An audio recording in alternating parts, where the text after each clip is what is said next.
تعال يا ابويا، تعال. بس ايوه، عايزك في موضوع يا واد. موضوع ايه يا ابوي؟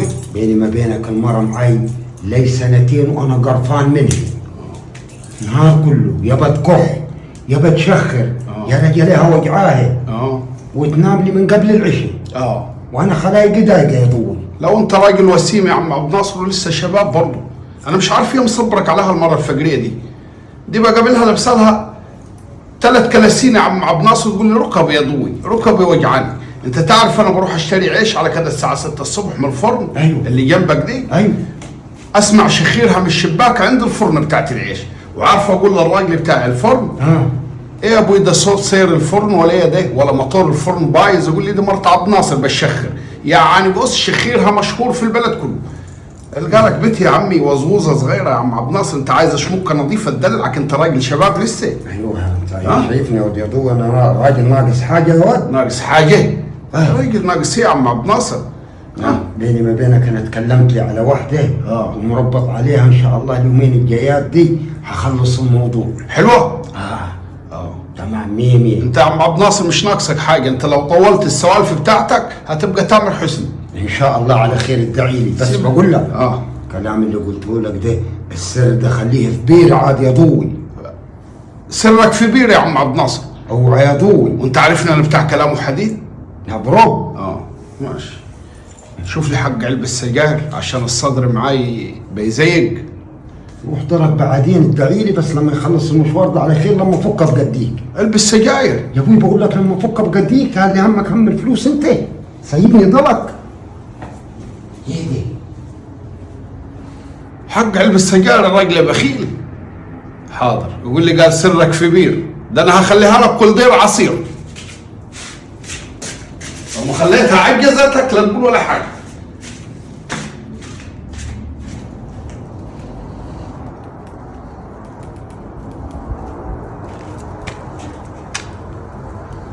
الو خالة ام الهنا، وينك؟ في المستشفى. ليه؟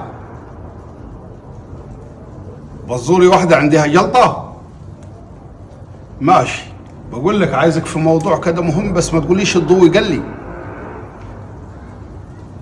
جوزك عبد الناصر كل ما يقابل حد يقول له مرتي ركبها وجعاها، مرتي بتلبس كلاسين، مرتي بتشخر بتكح، عيانه ليل نهار، بتنام من قبل العشاء، وناوي يتجوز عليك. قال لي هتجوز عليها. برضو يا خالتي ما اقولكيش وانت اللي بتجيبي لي كل حاجه؟ ده انت البيضه بتاخديها من تحت الفروجه تديهاني. انت بتعزي علي حاجه؟ طيب خلي بالك. مش مصدقاني؟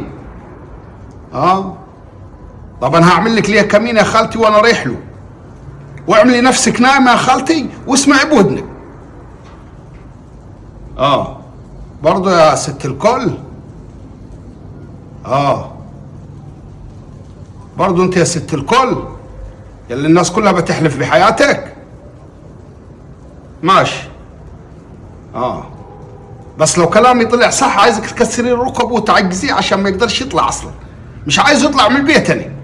ماشي يا خالتي ماشي.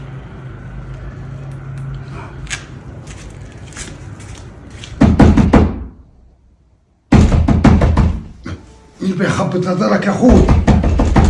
ايوه مين؟ انا. ايوه ضوي تعال يا ولد. ليه خايف من الخبيط عليك حكم ياك؟ خش خش تعال اقعد يا اخوي. فين خالة ام الهنا؟ قاعد هنا مجومه خموده. هي اللي بتشخر دي. سمعش شخير ده؟ مش قلت لك بسمع شخيرها من الفرن ما صدقتنيش؟ بقول لك يا عم عبد الناصر عشان تعذرني بس. ما تصبروا على الجوازه الجديده دي لغايه لما يمكن نعمل لها عمليه لحميه.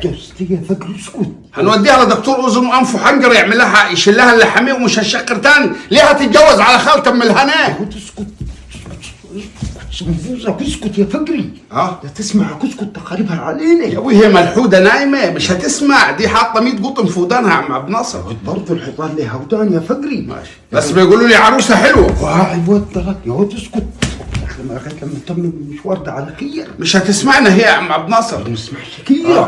لا تخربها علي. اسكت يا فقري يا فقري. اتفقت الفرح بعد عيد رمضان. تاني اروح هنا تاني براي بقول لك انا عارف خشمك مش بيقبل فيه. اسكت. لا بس قالوا لي عليها عروسه من الاخر.